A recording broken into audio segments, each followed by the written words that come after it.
लाडके बहीणची कुठल्या शिक्षकांची? प्राथमिक शिक्षक, माध्यमिक शिक्षक. कोण रे? ओपी गुप्ताला फोन लाव, विचारतो ना.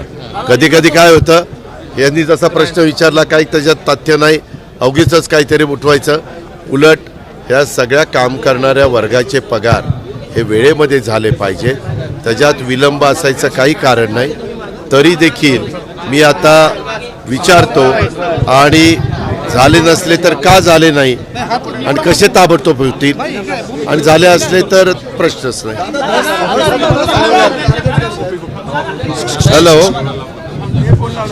हा, मग आपल्या इथं शिक्षकांचे पगार झाले नाहीत या महिन्यातले?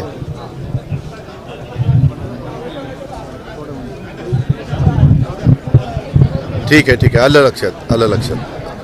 ठीक आहे, ओके. ACS फायनान्सनी सांगितलं आपण पगाराचे पैसे सगळ्या डिपार्टमेंटला उपलब्ध करून दिलेले आहेत. ज्या त्या डिपार्टमेंटमध्ये पगार देत असताना काही त्यांच्याकडं काही त्रुटी किंवा काही त्यांचा अंतर्गत काही प्रश्न असेल तो त्याच्यात झाला असेल. आता ती तर बाजू क्लिअर झाली की विभागाने सगळ्यांचे पैसे दिलेत. आता CPंशी बोलताना एज्युकेशन सचिवांशी पण बोलतो. असं अजिबात राहता कामा नये आणि राहणार नाही ही खबरदारी घेतो.